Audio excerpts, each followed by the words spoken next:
Good evening, Michael, and thanks for coming on.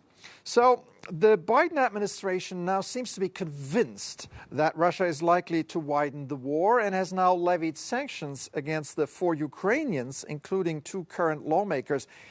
Is there any compromise possible to avoid a conflict?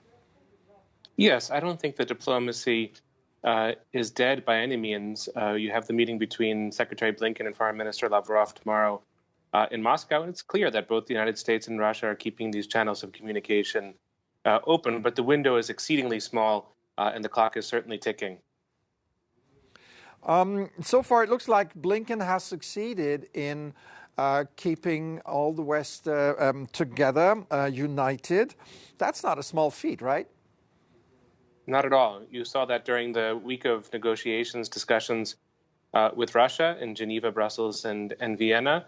And with a few hiccups, you've seen that this week as well. And certainly in the event of a wider war, the optics of that are going to push Europe and the United States even closer still. So yes, I think the track record is pretty good so far. And have the talks in Berlin strengthened Blinken's hand going into the talks with Lavrov in Geneva?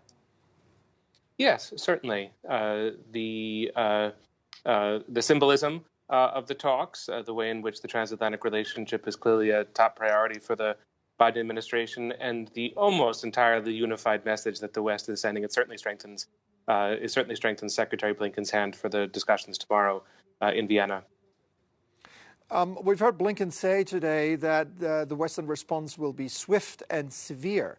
Now, is there anything that would hit Russia and hit Russia very severely? What would be the most drastic sanction in your eyes? I think that it's unlikely that any of the sanctions, however drastic, would have an enormous short-term effect. So their deterrent value is moderate, but the medium to long term is a different story. And I think here, especially the banking sector, where Russia does have a great deal of dependence, would make it much harder for Russian businesses to operate, would make it harder for Russia to sell oil and gas, and would hit the Russian economy at its heart in a way. The effects might not be visible in 3 months, 6 months, but they certainly would be over a year or two. All right, Michael Kimmage, visiting fellow at the German Marshall Fund in Washington. Thank you so much for your updates.